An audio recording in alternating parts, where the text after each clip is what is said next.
আসসালামু আলাইকুম ভিউয়ার্স, কেমন আছেন সবাই? আশা করছি সবাই ভালো আছেন। আমি আলহামদুলিল্লাহ ভালো আছি। তো নতুন আরেকটি ব্লগ নিয়ে চলে আসলাম আপনাদের মাঝে। তো এই তো আজকের ওয়েদারও ঠান্ডা ছিল। তো হালকা বাতাস বইছে বাহিরে। তো সেজন্য ওয়েদারটা একদমই ঠান্ডা। তো মেয়েও কিছুদিন যাবৎ তার আন্টিকে একদমই পাগল বানিয়ে ফেলছে যে তাকে কেক বানিয়ে দেওয়ার জন্য। যেহেতু ওয়েদারটা একদমই গরম থাকে, তো সেজন্য হচ্ছে আর কেক বানানো হয় না। যেহেতু কেক বানাতে গেলে মানে যে উপকরণগুলো দিয়ে বানাতে হয়, তো এগুলো ঠান্ডা আবহাওয়া থাকলে ভালো, মানে ফিনিশিংটা খুব সুন্দর হয়।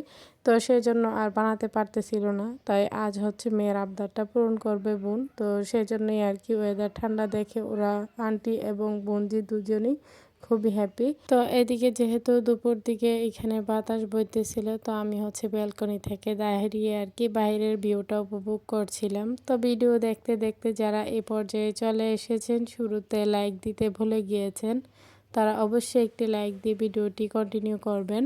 আপনাদের একটি লাইক আমার ভিডিওটি অনেকজনের মাঝে পৌঁছে দিতে সাহায্য করবে। তো বোন হচ্ছে এখানে কেক বানানোর প্রসেসিং শুরু করে দিয়েছে। তো যেহেতু বড় কেকগুলো বানানো সম্ভব নয়, তো সেই জন্য হচ্ছে পিস পিস করা যে কেকগুলো সেগুলি হচ্ছে বানিয়ে নিবে।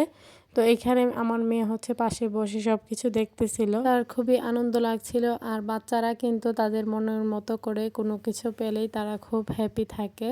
তো এইখানে হচ্ছে বোন আর কি ডিমটা বিট করার পর, মানে কেক বানানোর যা যা কিছু দরকার সব কিছু বিট করে হচ্ছে এই কেকটা প্রথমে বানিয়ে নিতেছে।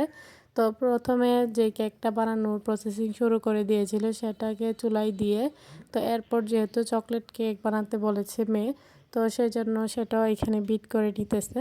যাই হোক, তো এভাবে আর কি কেকগুলো বানিয়ে নিবে। আর এই কেকগুলো না যখন চায়ের সাথে খাওয়া যায় বা এমনিতে নাস্তা করা যায়, ভালোই লাগে। তো বাসায় বানালে তো সেটা একদমই হচ্ছে কোনো ভেজাল থাকে না। বাইরেরগুলোতে তো অনেকটা ভেজাল থাকে আর সেগুলো খাওয়া স্বাস্থ্যের জন্য ক্ষতিকর। তো বাসায় আমরা নিজেদের ইচ্ছে মতো করে যত খুশি তত ডিম দিয়ে, তাছাড়া ভালো উপকরণটা দিয়ে হচ্ছে বাসায় বানানোর চেষ্টা করে।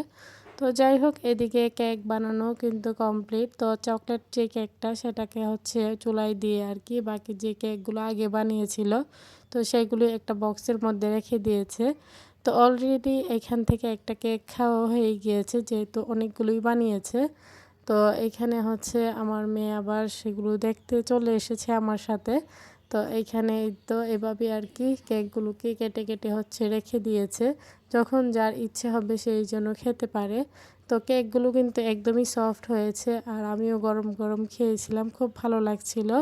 তো সবার কাছে আমার ছোট্ট একটি রিকোয়েস্ট, কেউ স্কিপ করবেন না, পুরো ভিডিওটি দেখে নেবেন। ভিডিওর কোনো অংশ দেখে যদি আপনাদের একটুও ভালো লেগে থাকে, লাইক কমেন্ট শেয়ার করে দিবেন। আমার ছোট্ট চ্যানেলটিকে সাবস্ক্রাইব করে বেল আইকনটি বাজিয়ে দিবেন।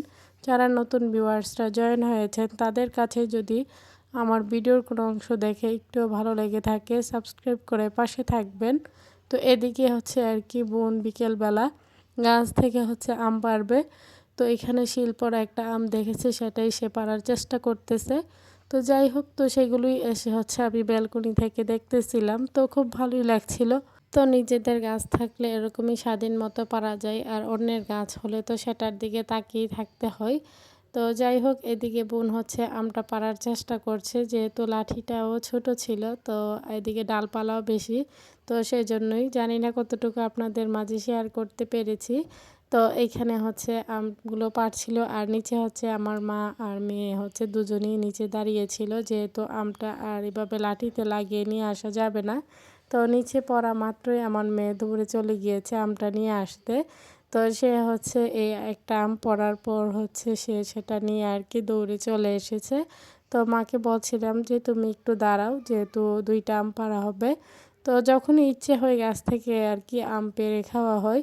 তো এমনিতে তো বাতাসে দেখা যায় যে কি পড়তেই থাকে। তো এখানে মেয়ে তো খুব খুশি মনে দৌড়ে নিয়ে চলে আসতেছে, তো মাও এখন চলে আসবে।